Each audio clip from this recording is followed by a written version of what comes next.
Imana yasigaje itaduhaye nta na kimwe nta gihari. Ubwo rero niba twizera Imana, niba twizera Kristo, umurimo w'Imana wakozwe muri Kristo Yesu, icyo dukora iyo dusenga ntago tumera nk'abasaba nk'abatitirije ibintu bizaza, oya, ahubwo twebwe tuba turi mu mwanya wo kugira gute, wo kwakira ibyo twaherewe ubuntu muri Kristo Yesu.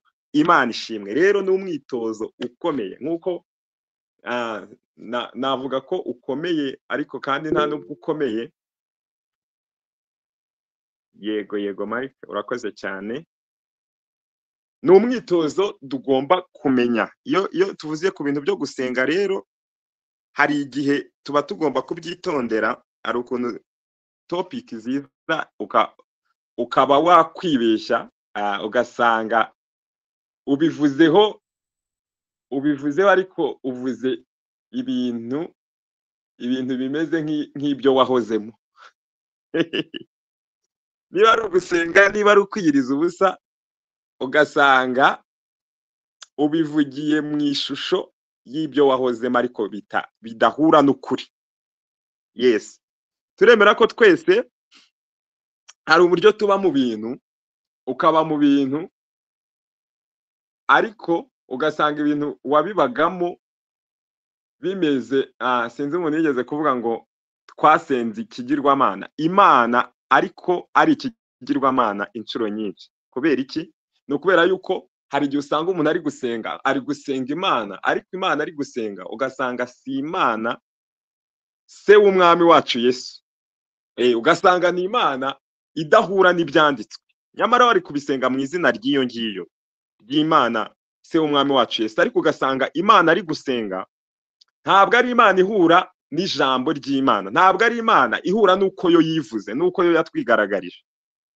Yes, ni ibintu byinshi twavuga, ni ingero nyinshi wagenda ubona, ugasanga ko iyo twinjiye mu ijambo ry'Imana, ugasanga cya kindi wasengaga ugasanga kirahabanye cyane n'uko Imana yivuze, n'uko yatwigaragarije muri Kristo Yesu. Aho rero niho, iyo tumaze kumenya Imana by'ukuri, tuyihishuriwe n'ibyanditswe byera nk'uko ijambo ry'Imana ryayihishuye, nibwo dutangira, nicyo kiri kutubaho, kwihana cyangwa se guhindura imitekerereze. Imana ishimwe cyane. Hanyuma tugasengera hehe? Mu kuri, nk'uko ijambo ry'Imana Yesu yavuze ngo igihe kirageze ubwo abantu bazaba batagisengera data ku musozi uwo ari wo wose, ahubwo bazaba basengera data mu kuri ndetse no mu mwuka. Imana ishimwe cyane. Rero iyo tuvuze kwiyiriza ubusa,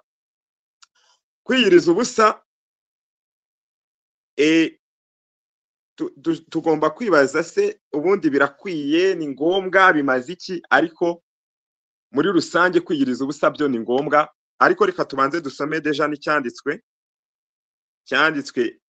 dukunda guhagurukiramo, cyangwa abantu benshi bakunda guhagurukiramo iyo bakoresha ibintu byo kwiyiriza ubusa. Reka dusome muri Matayo 17, ndahera ku murongo wa 14 tugere kwa 21.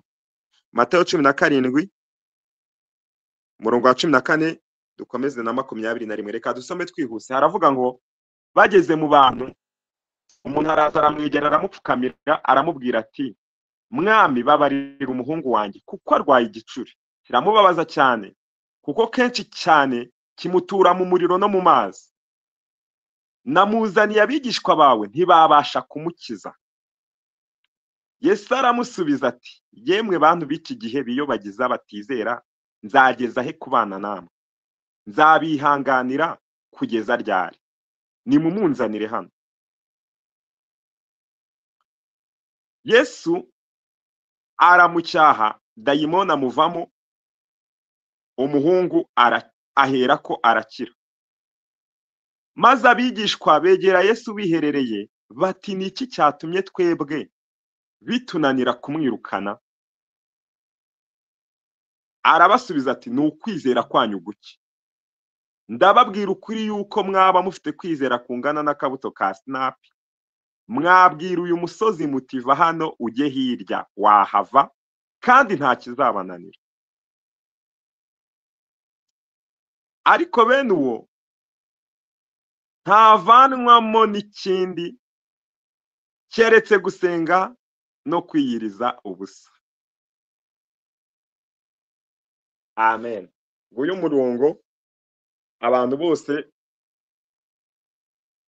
bicaraho bagahagararaho bakavuga bati bene uwo ntavanwamo n'ikindi keretse gusenga no kwiyiriza ubusa. Abantu bose biyiriza ubusa rwose ndahamya ko iri jambo ari ryo bahagurukiramo cyane, bavuga bati mwami wavuze ko tuzajya dusenga tukiyiriza ubusa aricyo kivanamo uwo mudayimoni, ariko wenda ugasanga nta n'abadayimoni ari kurwana nabo. Ariko kandi nshaka ko tureba neza iri jambo, turirebere mu buryo Yesu yarivuze, turirebere impamvu ki yarivuze. Hano biragaragara yuko hariho ikibazo nk'uko tubibonye uko batangiye, hari ikibazo cy'umuntu wari urwaye. Imana idufashe. Hano bari kutwereka ko uyu muntu yari afite umuhungu we ngo yari arwaye igicuri, ngo cyaramubabazaga cyane, ngo ndetse kenshi cyane ngo cyamuturaga mu muriro no mu mazi.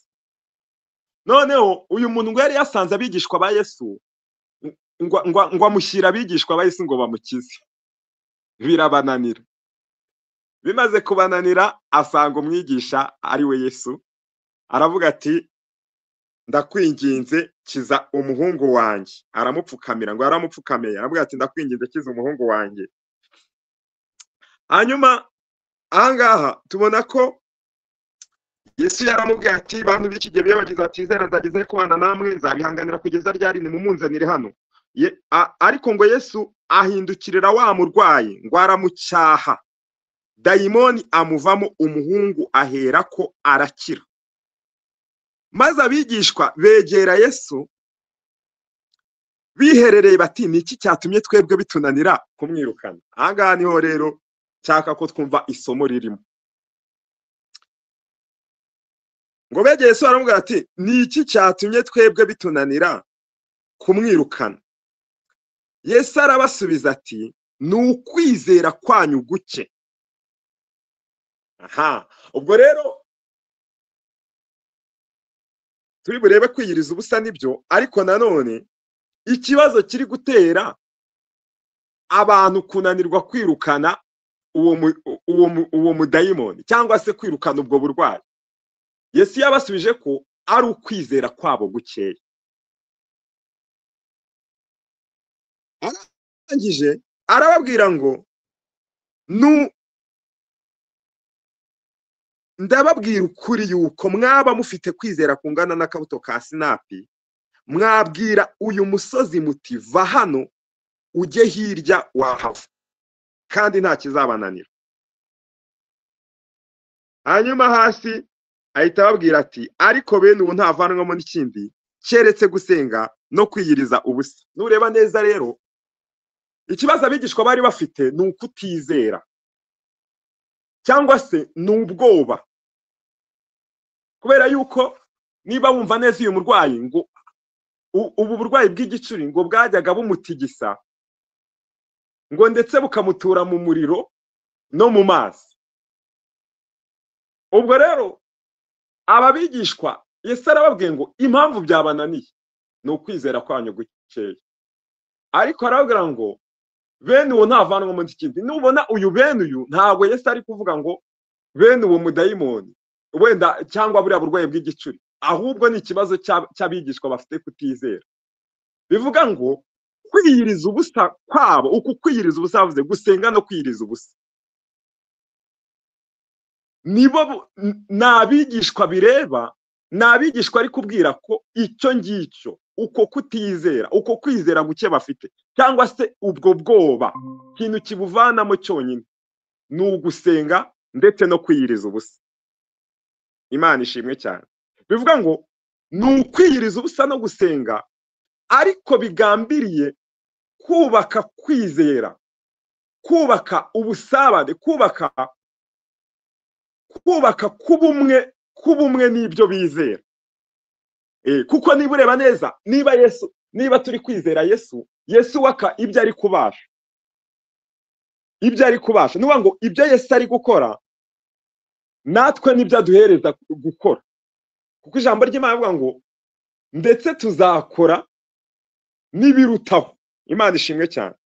Rero muri Kristo Yesu Yesu ubuzima bwose yari ari kunyuramo, ubuzima bwose yari ari gucamo mu isi bwari isomo kandi abizera bagomba kureba, kuko niba twarafatanijwe nawe muri byose, noneho akaba yaraje akaduha icyitegererezo, akaduha urugero rw'ubuzima, uko ubuzima bugomba kugenda.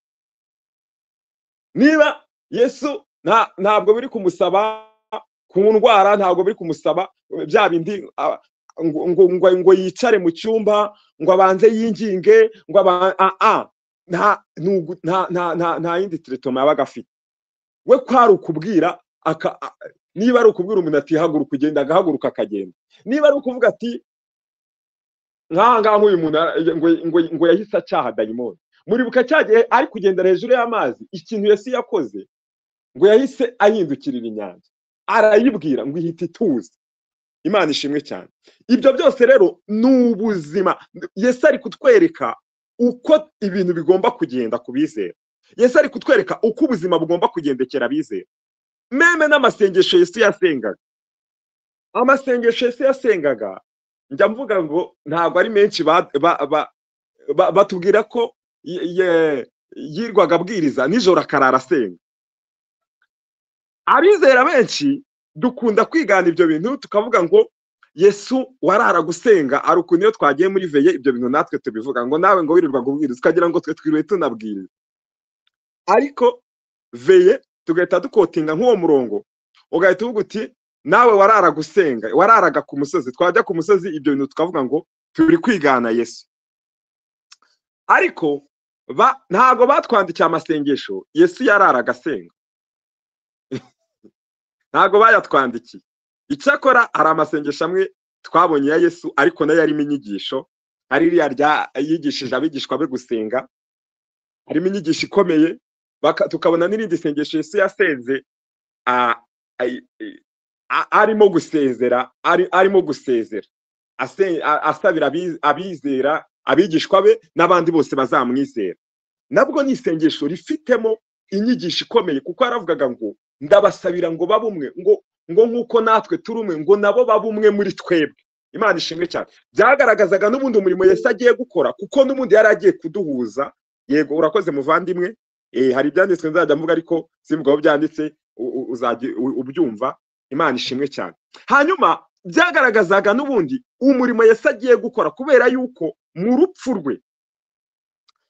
rwe no mu muzuko yari arimo kutwinjiza, yari arimo gufata inyoko muntu akayinjiza mu bumana, kugira ngo noneho ntihabeho ubumuntu buri bwonyine, ahubwo habeho umuntu uri mu Mana, habeho n'Imana iri mu muntu. Ni ukuvuga ni bwa bumwe.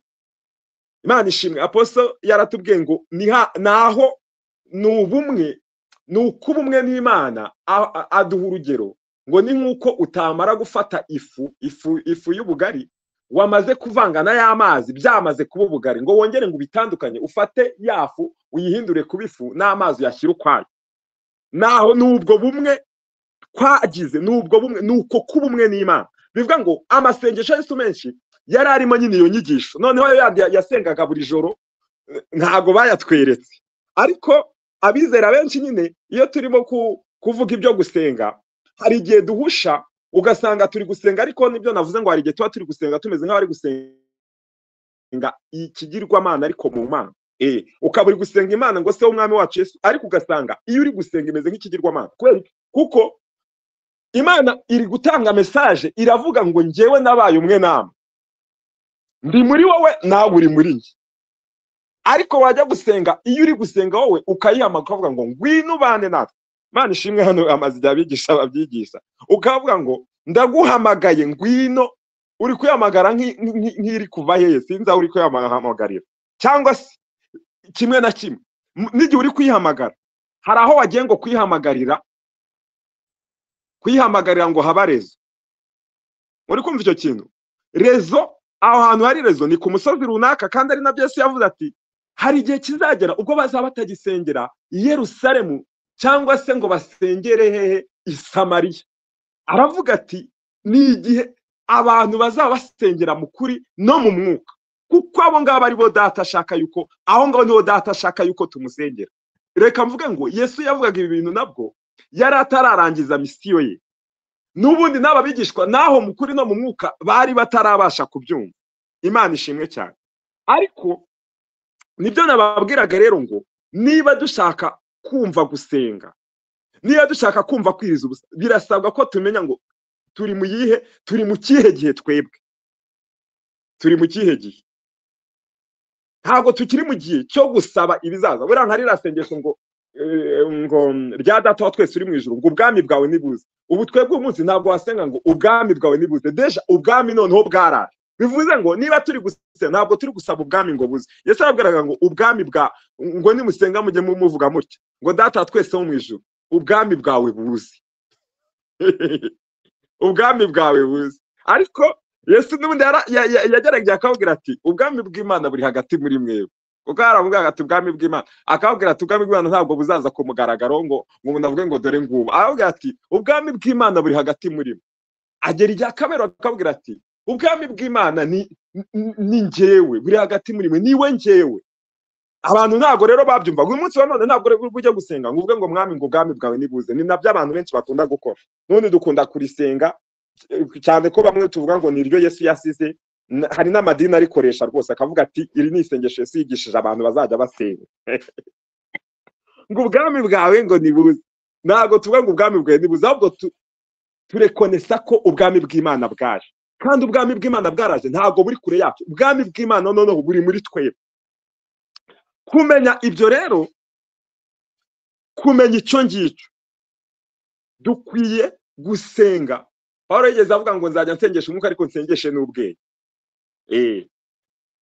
Bivuga ngo dukwiye kuba turi gusenga cyangwa se muri ubu buryo bwacu, muri iki gihe cyacu, tukamenya ngo turi bande, turi gusengera hehe, tukamenya ibintu Imana yakoze. No, ntidufate ibyanditswe ngo tubitware donc dutware inyuguti. Ufate inyuguti.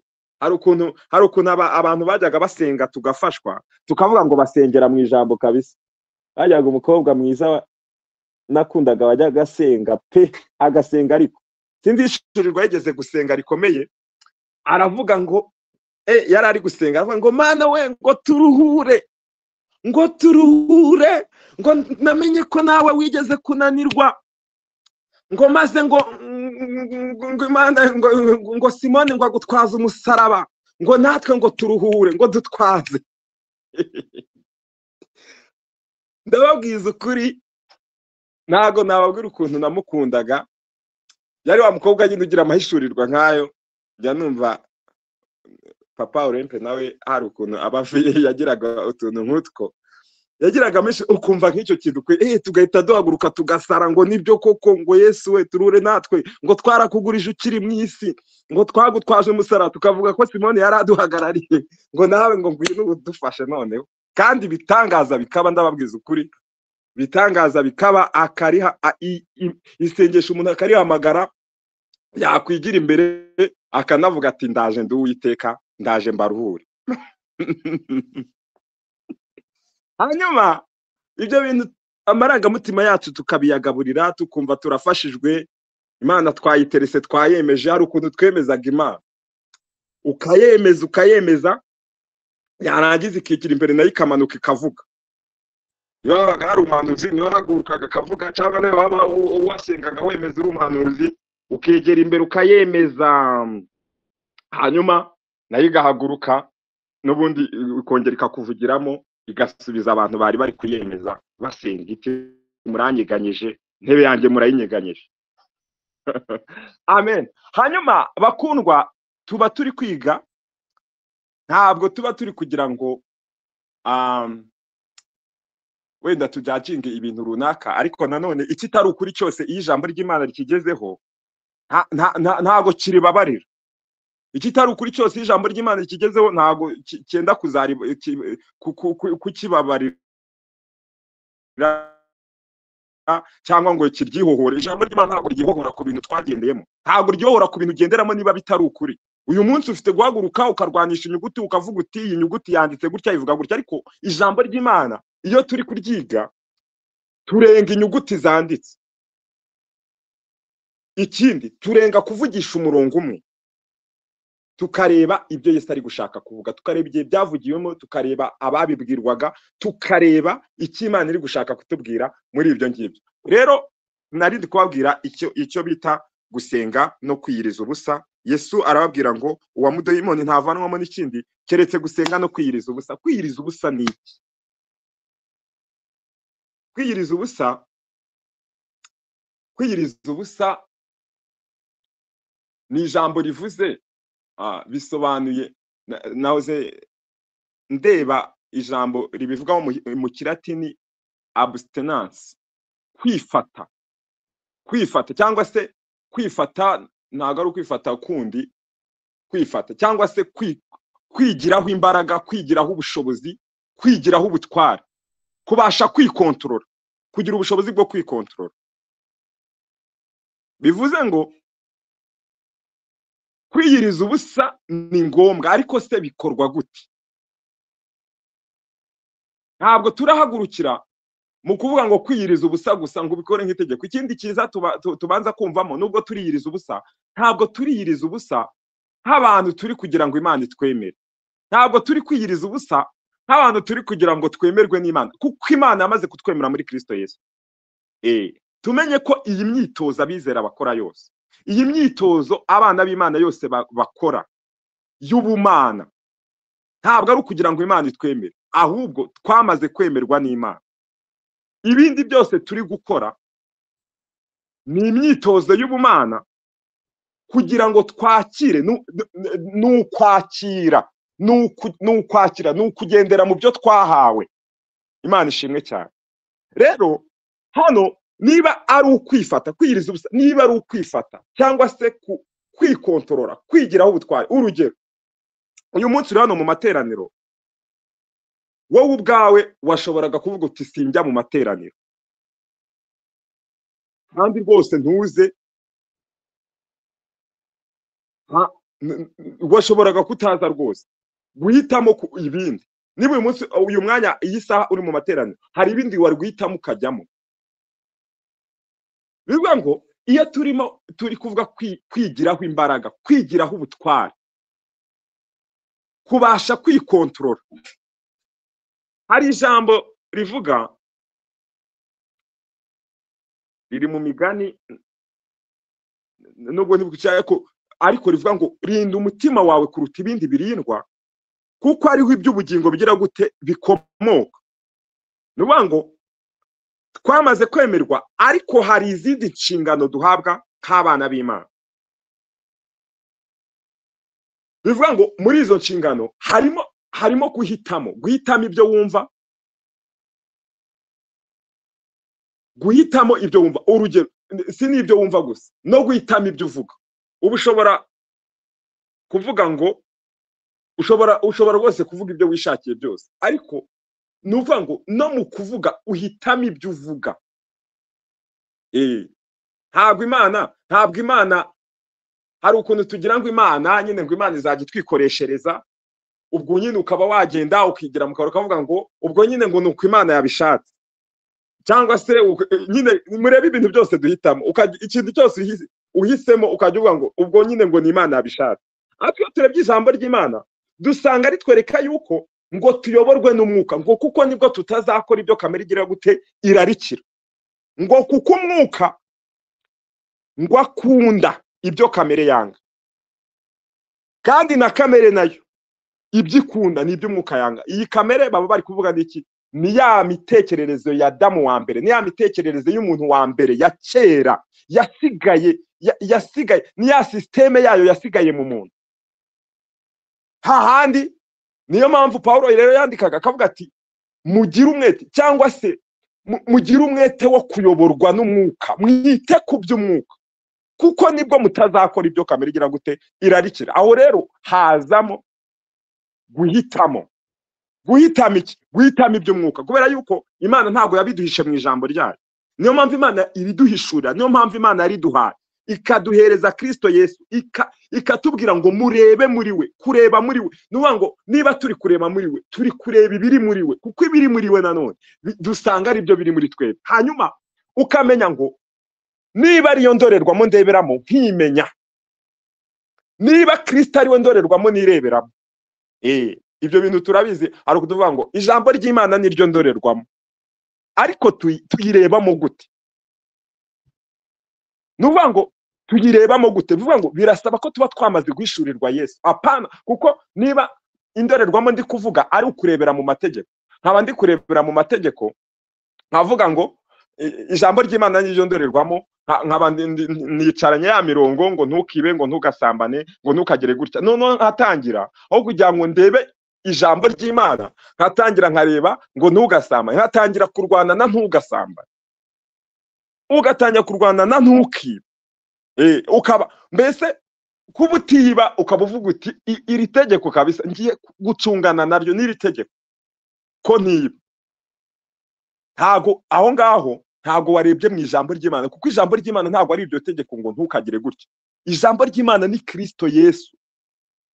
Nuvuga ngo iyo turi kureba muri Kristo, iyo turi kureba muri iyo ndorerwamo, tukareba wa mutima w'Imana wose ukuri, tukareba ibiri muri Kristo Yesu, tukareba ibyo Yesu afite, kuko ijambo ry'Imana riduhamiriza ngo ibyo afite nibyo twahaweho twese. Haleluya, Imana ishimwe.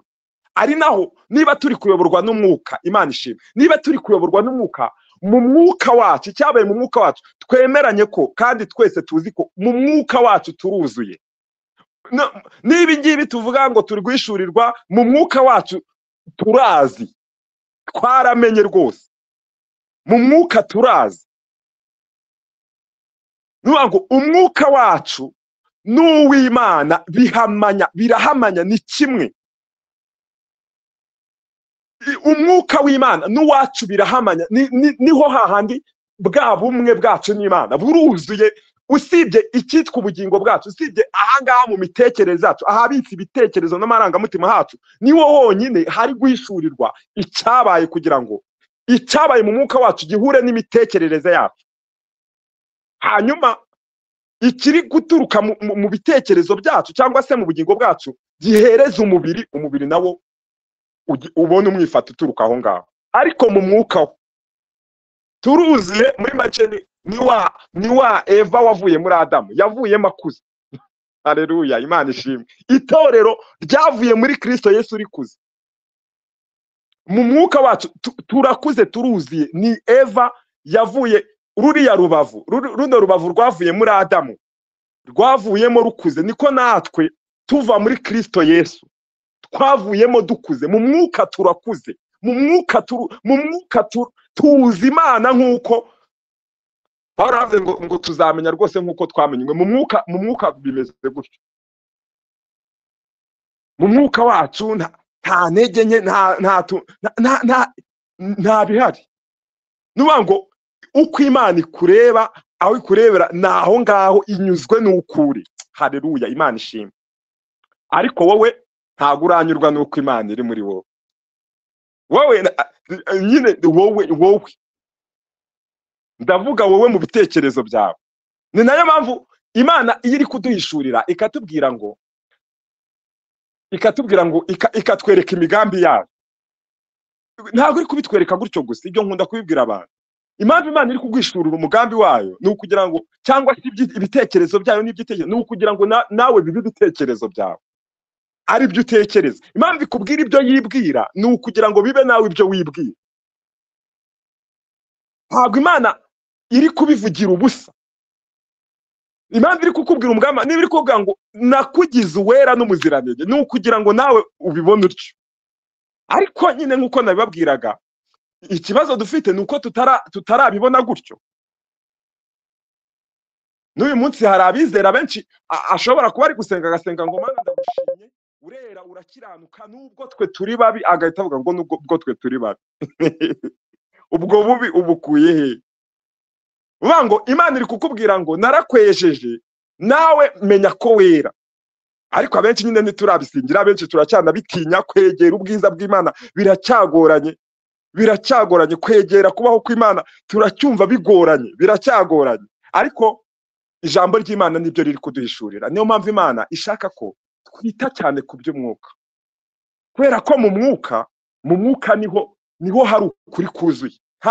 Ntabwo ukuri kuri mu bitekerezo by'abantu, ntabwo ukuri kuri uko abantu bakubona, ukuri ntabwo kuri uko wibona, ukuri ni guhishe kuri hariya uko wowe uko Imana ikubona. Imana ishimwe. Kandi uko Imana ikubona yarabyandikishije, yaravuze ngo ndi kureba abera n'abaziranenge batagawa. Imana ishimwe cyane. Bivuga ngo aho ngaho ukuri ni uko Imana iri kukureba, noneho irashaka ko uko ibibona, niyo mpamvu ibikubwira kugira ngo nawe ariko noneho ubibona. Ubwo bivuze ngo hari igihe abantu nyine ushobora kubwira umuntu akavuga ati njyewe sinkiranuka da. Ni ukuri ntabwo nabikubuza kuba udakiranuka. None se ko ari nta nubwo nakwirwa mburana n'umuntu, hari ibintu ntaburana n'umuntu pe. Arakubwira ati ngo murakiranuka, mbese gukiranuka byabaye dira, ariko kandi ugasanga mu kanya ari kuririmba ngo mwijuru abera bazamurika nk'izuba. Abera bazaba abera ryari? Imana ishimwe. Hanyuma Imana ishimwe cyane. Rero bakundwa, nagira ngo ibintu Imana yakoze muri Kristo Yesu biruzuye, ni twebwe dusabwa kubyakira. Hanyuma nandi kuvuga icyo kwiyiriza ubusa, ni igihe turimo kugira gute kubasha kwigiraho imbaraga n'ubutware. Hari igihe rero tuvuga kwiyiriza ubusa, ushobora kwiyiriza ubusa nyine abantu ba kera mu isezerano rya kera bajyaga kwiyiriza ubusa nyine ni umurimo wari usanzweho. Bajyaga biyiriza ubusa nk'ikimenyetso cyo guca bugufi, bakambara ibigunira, bakagira gute, ibyo byose bakabikora. Ariko natwe muri rino sezerano, nk'uko nabibabwiye, ikibazo kibaho cy'abantu kwiyiriza ubusa bigomba kugira amadimansiyo menshi. Kwifata, urugero, ushobora kwifata ukavuga uti umunsi ntabwo ndi burye, ariko mu myumvire yihe, mu myumvire urabona wenda uretse kurya. Iyo turetse kurya ni uburyo bwo gufata wenda umubiri wawe ngo ukontrole, ubugireho imbaraga.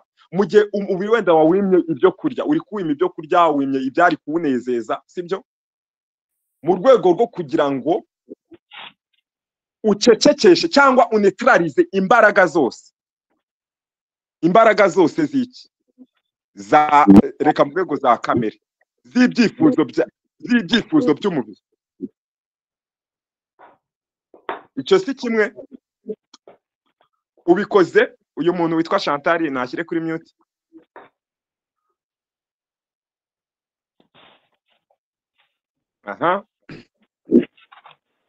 Aze kubikora cyangwa baze kumufasha. Urakoze. Hanyuma ukanetraliza ibyo byose. Ikindi, ushobora kwifata wenda ukavuga uti nakundaga wenda kureba amafilime, hari ibintu wakundaga kureba, ukavuga uti ngiye kureka kubireba. Ubwo nabwo wifashe ku kintu runaka. Hari ibintu netralije, hari ibintu runaka uri kunetraliza kugira ngo bitagira imbaraga.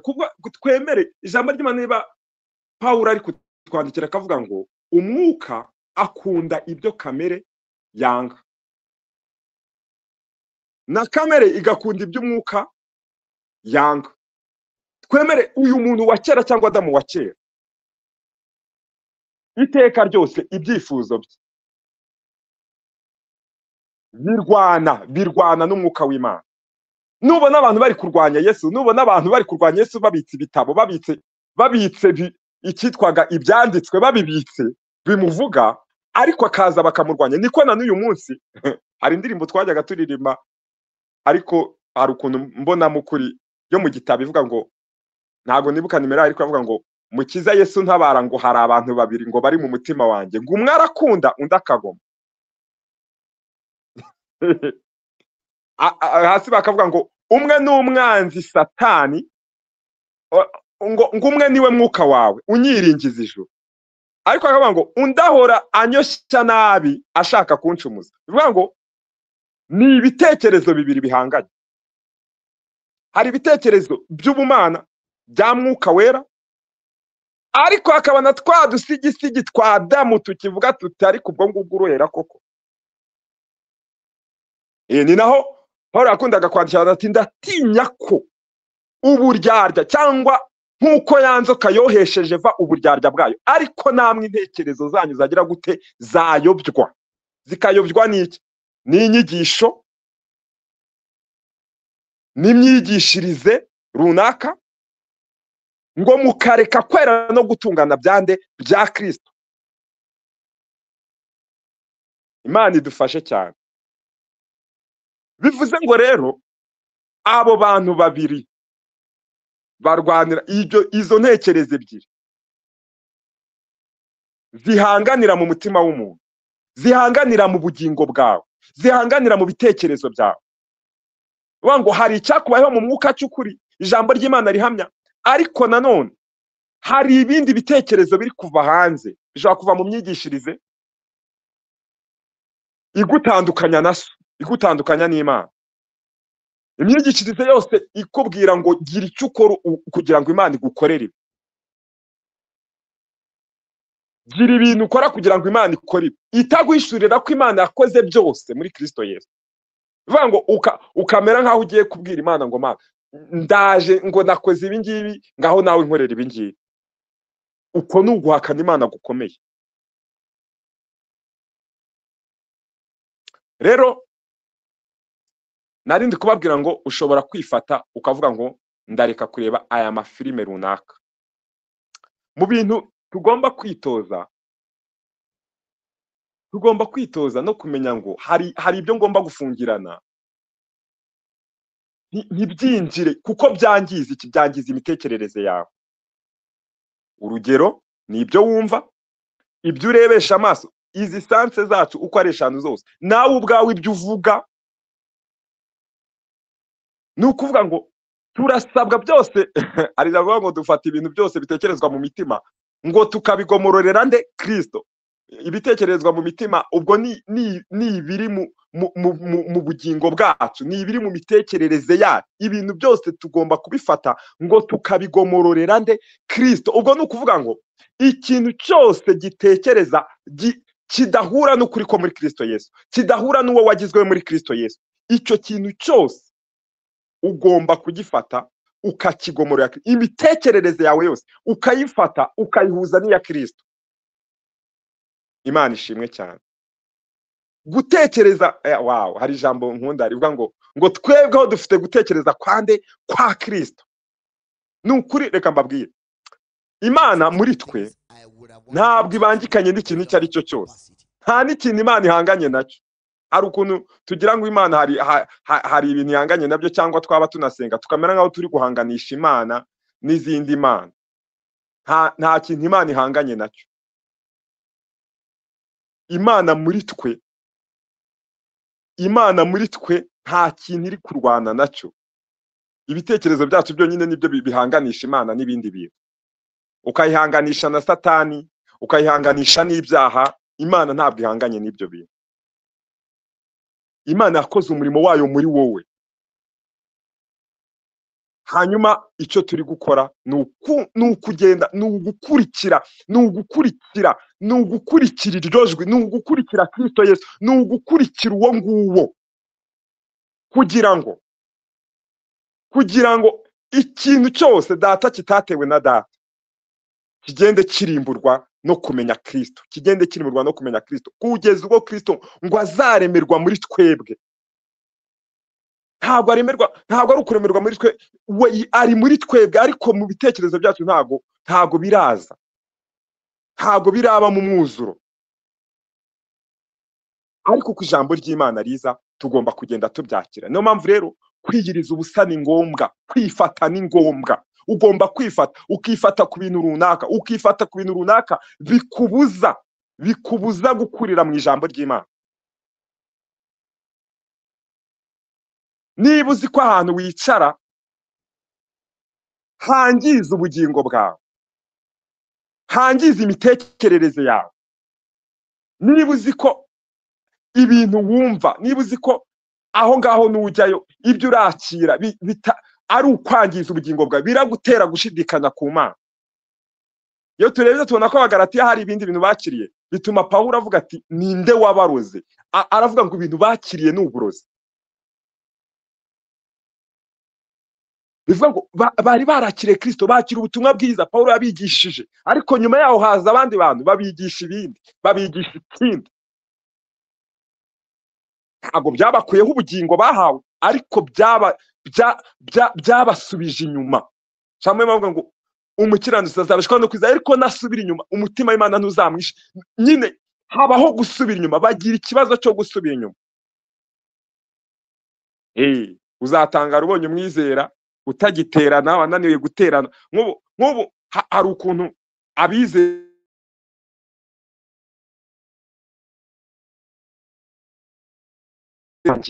agahita ariko turi kuza, turi kwezwa, turi kwakira, wakaba yarasigaye.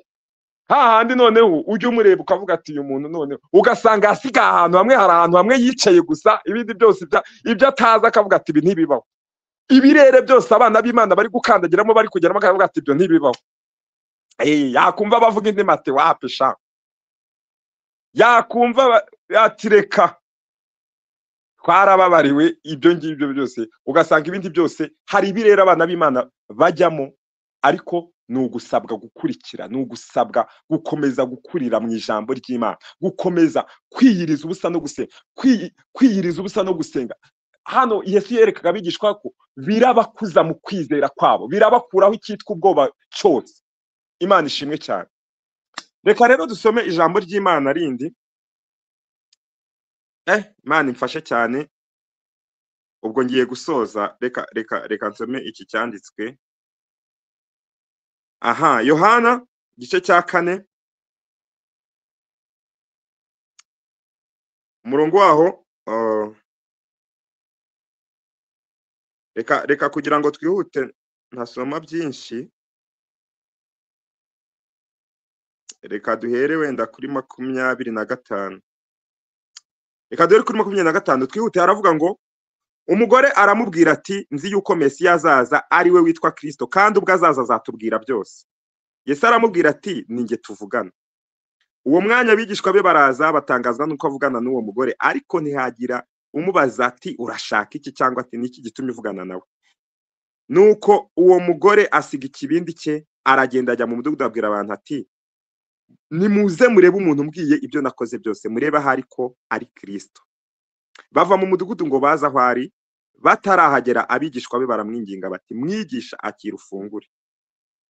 Arababwira ati mfite ibyo kurya mutazi. Abigishwa be barabazanya bati mbese hari uwamuzaniye ibyo kurya? Yesu arababwira ati ibyo kurya byanjye ni ugukora ibyo wantumye ashaka no kurangiza umurimo we. Amen. Imana ishimwe cyane. Haleluya, haleluya.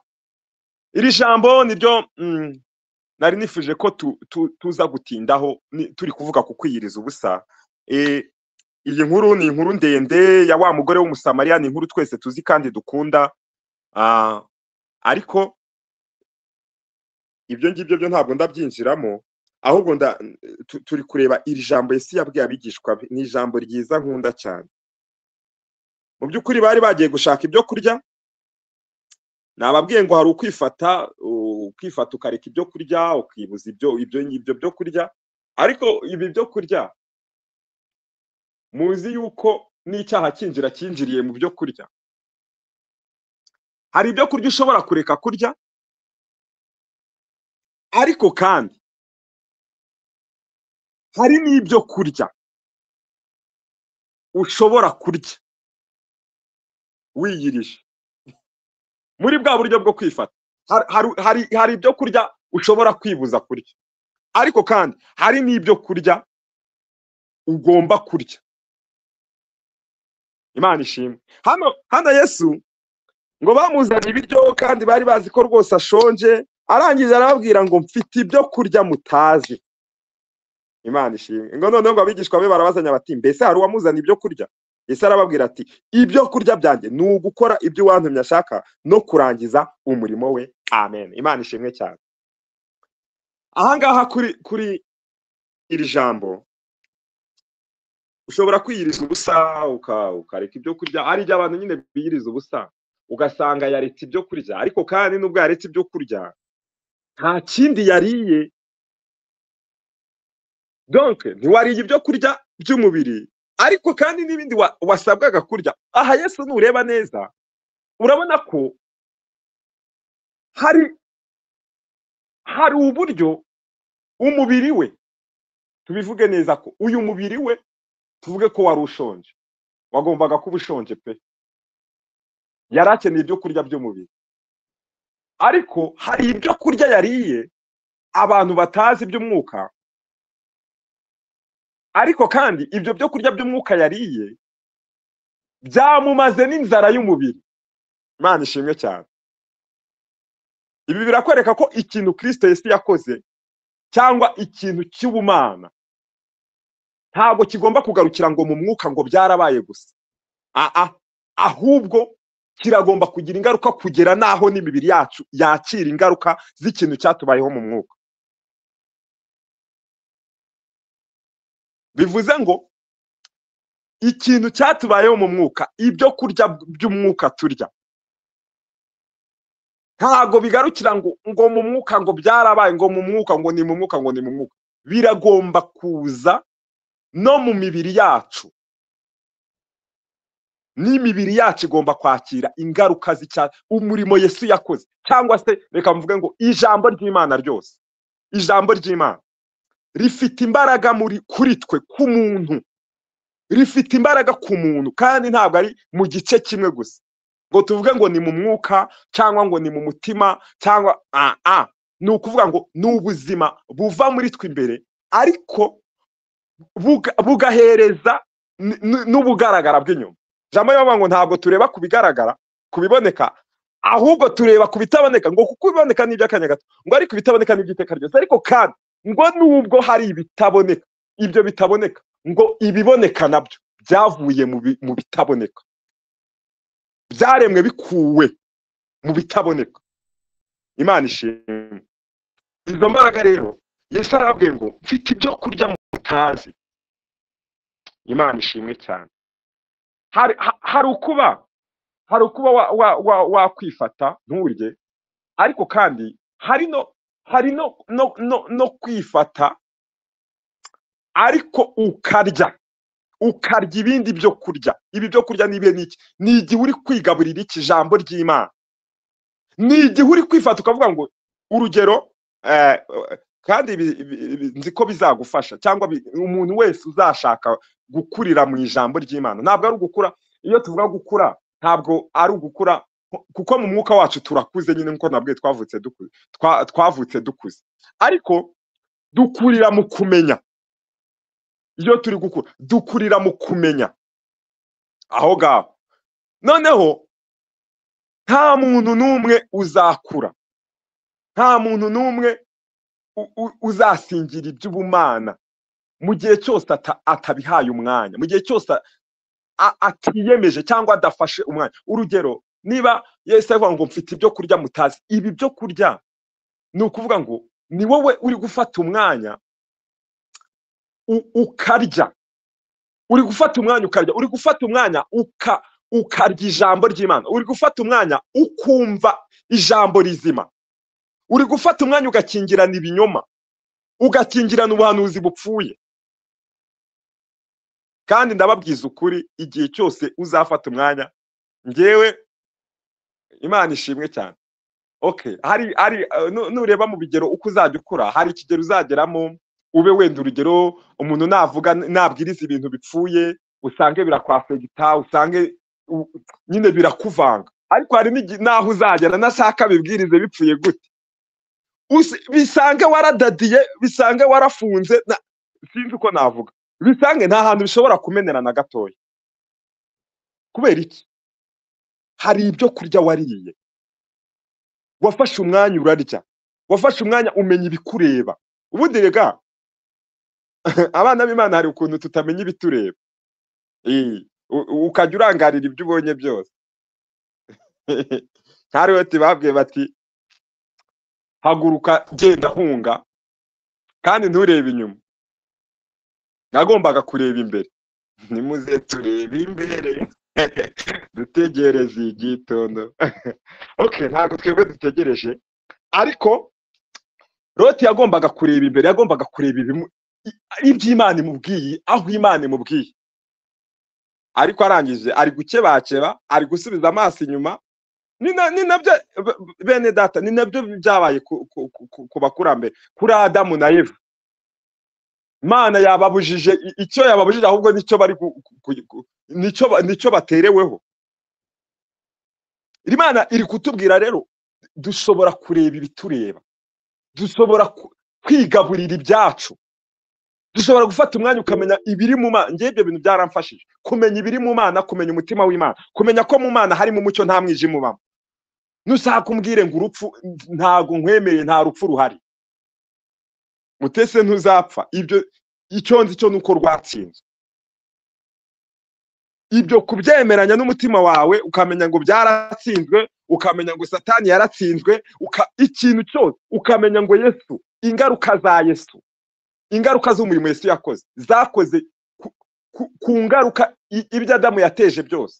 Ibyo bintu byagombaga gukorwa. Niba byarakozweho rero, ndareba ibiri muri Kristo Yesu mbitindemo. Ari ukuntu abantu njya mbona abantu bambwira ngo ukabona umuntu ari kukubwira ngo menya ngo za karande kuko zo nizisha. Okay, zibaho, ariko se icyo twitaho cyane ni iki? Twite kuri Yesu, twite ku ivuko ryacu ryo muri Kristo Yesu. Numara kwita ku ivuko ryo muri Kristo Yesu, iyo karande ihagarara mu kutamenya. Kuko wamenye aho wavutse, wamenye papa we wo mu mubiri, uri kubyaza umusaruro Satani n'abadayimoni. Ntago wamenye Kristo, ibiri muri Kristo Yesu. Bivuga ngo dukeneye kwigaburira ibitureba. Yesu rero hano yaravuze ngo ibyo kurya byanjye ni ugukora ibyo wantumye agira gute ashaka. Iki cyo noneho ni icyigisho kinini. Ariko bene data, nureba neza ibi byo kurya, uku kwifata cyangwa se uku kwifata, ubwo nshatse kukwigisha ko ugomba kwifata ukamenya ibyo wakira. Kubera yuko ijambo ryaravuze ngo niba ijambo ry'umwami umuntu atarimenye, kutarimenya, niba utarisobanukiwe, ibintu bituma abantu badasobanukirwa ijambo ry'Imana ni byinshi. Ni ukuvangavanga, ni akazuyazi. Mu kanya wumvishe ko Imana yisha kandi gakiza, mu kanya wumvishe ko Imana igira neza, ukajya ubitwara nawe ugahaguruka usenga uti Imana yisha kandi gakiza. Wagera imbere ukumva uri kugonga ibikuta, ukavuga uti se igira neza, ariko kandi mu kanya umuntu yapfuye iramwishira mwisubije. Utuntu nk'utwo tukajya tukubera nk'igikuta, noneho bikakucanga bikakuvanga, nawe ukavuga uti Imana kweli. Ariko ni ukubera iki? Ntago witaye kuri Kristo Yesu. Kwese niwe wenyine tuboneramo umutima w'Imana. Niwe wenyine uri kuza akatubwira ati njyewe abajura bazanwa no kwica no kwiba ndetse no kurimbura. Bivuga ngo mu kurimbura Yesu ntarimo, mu kwica Yesu ntarimo, mu kwiba Yesu ntarimo. Ariko aravuga ngo njyewe nazanywe no kugira ngo intama zibone ubugingo ndetse bwinshi. Ntabwo ari bukeya, ni ukugira ngo intama zibone ubugingo ndetse bwinshi. Abantu niba bari gupfa abantu niba bari gupfa, reka mvuge ngo turapfa tuzize kutamenya. Ijambo ry'Imana rivuga ngo ubwoko bwanjye bupfuye buzize kutamenya gusa. Urupfu naho ruri.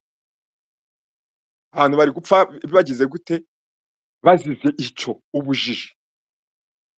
Imana ishimwe cyane. Rero ku kijyanye no kwifata, kwiyiriza ubusa, tubyumve muri urwo rwego. Ushobora kwifata ukamenya ibyo wakira n'ibyo wumva. Ushobora kwifata ukamenya ibyo uceceke. Hari ukumenya ibyo wakira, hari no kumenya ibintu ucecekesha. Yes, kumenya ibyo ucecekesha, kumenya ibintu ugomba kunetraliza, kubyambura imbaraga. Pawulo yageze avuga ngo nkoresha umubiri wanjye uburetwa. Uri kumva? Nkoresha umubiri wanjye uburetwa kugira ngo ubwo maze kubwiriza abandi nanjye hari ntagaragara yuko ntemewe. Urumva ko ni urwego dushobora gufata ibintu byose ibitekerezo byose cyangwa se umubiri cyangwa se niba ari kamere yacu yashakaga, ukabyima umwanya kugira ngo ubonere Imana umwanya, ukabyima umwanya kugira ngo ubonere ijambo ry'Imana umwanya. Hari ukuntu ubundi rero hari ukuntu ushobora gutekereza ukibaza niba yes, ni ukuvuga ngo ushobora gutekereza niba ndi umwana w'Imana, ndi umwana w'Imana muri Kristo Yesu, twahawe gukiranuka kose, ariko uyu munsi wa none ushobora gusanga hari ijambo rivuga ngo kwitoza k'umubiri kugira umumaro kuri biki, ngo ariko kwitoza kubaha Imana, kwitoza kubumana kugira umumaro mu gihe cya none no mu gihe kizaza. Uri kumva kwitoza? Uwo mwitozo bivuze ngo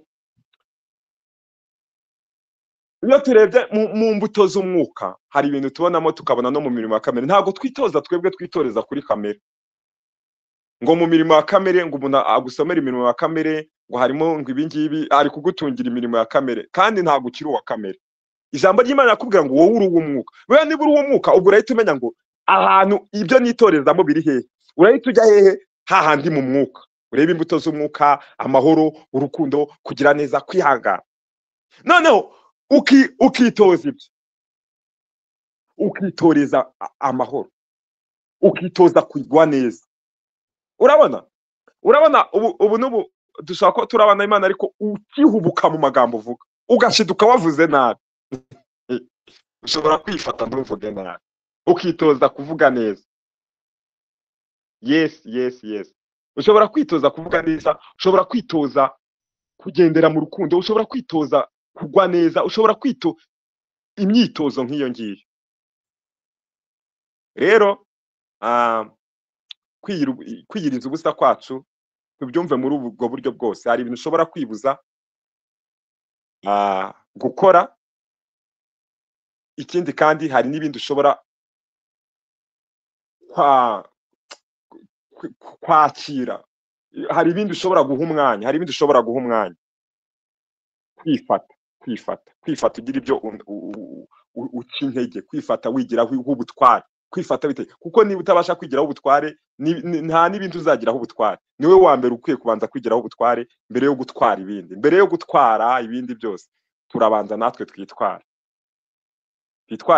muri Kristo Yesu. Ni ukuvuga ngo ni ukwemera ijambo ry'Imana rikatuyobora, kwemerera kwakira, nk'uko abakozi b'Imana batwigije kwakira